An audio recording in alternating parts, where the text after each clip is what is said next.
Hello everyone, আসসালামু আলাইকুম। আজকে আসছি দক্ষিণাঞ্চলের একটি মাছের ঘেরে। চলুন দেখে আসি। কাকু, মাছ ধরাটা আমার কেমন লাগে? হ্যালো, ঘুমিয়েছি বাস। কত মন উঠবে বোঝেন? আজকে মন দশেক উঠবে। মন দশেক, 10-12 মন। এ কাকু, আজকে কি কি মাছ ধরবে? রুই, বাটা, গেলাস, সিলভার, ফ্রিগেট, কার্ভু। এই মাছ ধরার জন্য প্রয়োজন বড় জাল আর কয়েকজন লোক। সংখ্যা হলেই মাছ ধরা যায়।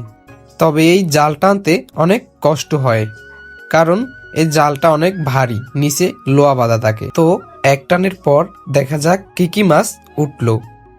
চলুন দেখে আসি।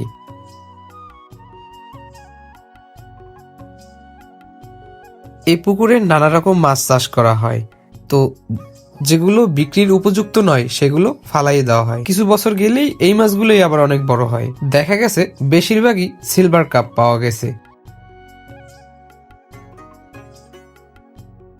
বড় মাছগুলো বেচে ছোট মাছগুলো ফেলে দেওয়ার পর যেখান থেকে বিক্রি করে সেখানে নিয়ে যাওয়া হবে এখন।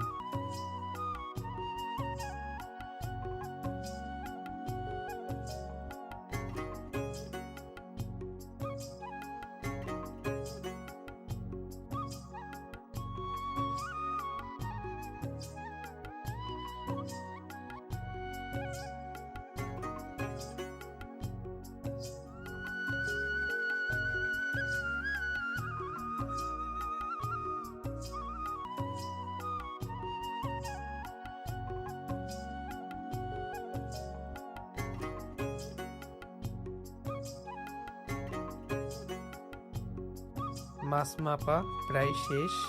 তো ভিডিওটা কেমন লাগলো? ভালো লাগলে সাবস্ক্রাইব করে দিয়েন। আল্লাহ হাফেজ।